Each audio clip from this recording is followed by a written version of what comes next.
Breaking news out of Alaska, where that report involving Sarah Palin has now been released. A legislative committee investigating the governor has said she unlawfully abused her authority in firing the state's public safety commissioner. This was an investigation that began in July when Walter Monegan, who was in charge of public safety, was essentially terminated by Governor Palin, and then he reported that the reason he felt he had been fired was because he had not dismissed Palin's brother-in-law, who had been involved in a very nasty custody dispute with Palin's sister over the last 2 years. That prompted an investigation, which Sarah Palin said that she welcomed and that she would cooperate with.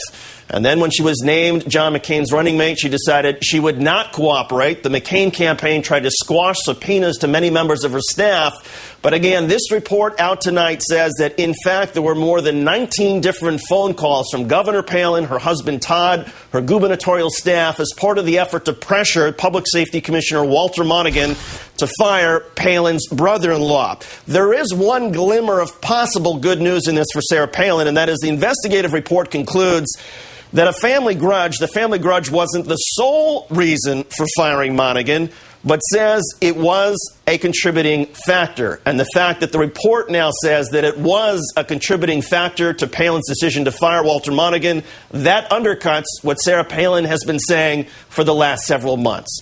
Joining us now from Anchorage, Alaska, Michael Carey is a columnist for the Anchorage Daily News. And Michael, welcome. Bring us up to date on what you've been able to determine after thumbing through this report that's just been released.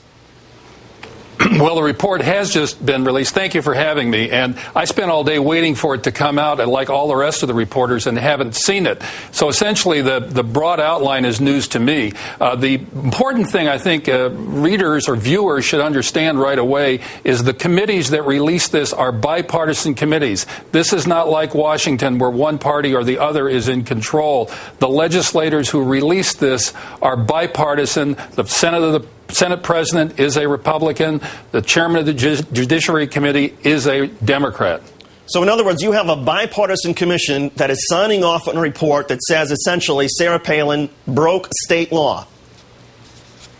I don't know if yes, I gather that's correct. The important thing to realize is it's not surprising they could come to this conclusion because of the amount of time, effort, and intensity over a period of years the Palins invested in somehow getting Trooper Wooten fired. And it's important to remember he's a member of the classified personnel. He's a union member. He's not an employee who could just be fired at will. It's very unusual by any standard. And again, I should clarify, this was a legislative investigation, so even their conclusion that she broke state law does not mean any sort of immediate criminal charges. But doesn't this open the door? No, there'd be a record. Doesn't this open the door to there possibly being either, a prosecutor taking a look at this, or at the very least, doesn't this give great fuel to Walter Monegan if he wants to now file a lawsuit against Governor Palin? That could be true. He is an at-will employee, but that doesn't. He could be removed if she wanted to make changes, as she said she did. But he does retain his civil rights. He is, does have those rights under the Constitution, and presumably he could exercise them if they were violated here. Where does this go next?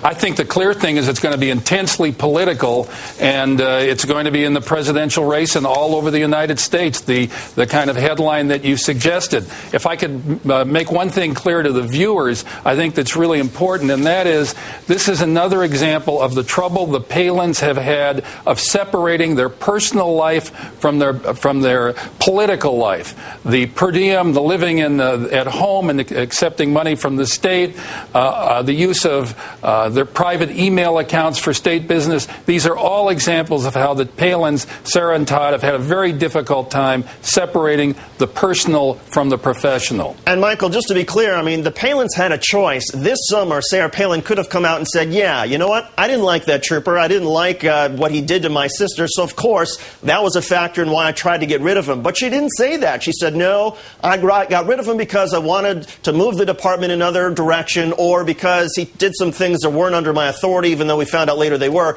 She had the choice off the bat to say, yeah, I didn't like this guy and he deserved to be fired. Instead, by saying, no, it was all these other reasons, that's where she set herself up for problems, right? That's absolutely correct. And clearly, when she became candidate for vice president, everything changed. The people who were running her campaign entered into this, into Troopergate. And I think they made it a much, much bigger issue than it would have been if she said, as her husband has said, that I was concerned about my family. I want to defend and protect my family. If I went too far, I'm sorry. I won't do it again. Michael Carey, columnist for the Anchorage Daily News. Michael, thanks for talking with us. And again, finding number one from this report that came out tonight, the legislature reaffirms that each public officer holds office as a public trust, and any effort to benefit a personal or financial interest through official action is a violation of that trust. And again, a bipartisan board in Alaska I hope it worked for you. Yeah, a bipartisan group of legislators in Alaska said that Sarah Palin has violated that public trust. Coming up, the political implications of the Palin report will be joined once again by Lawrence O'Donnell. We'll be right back.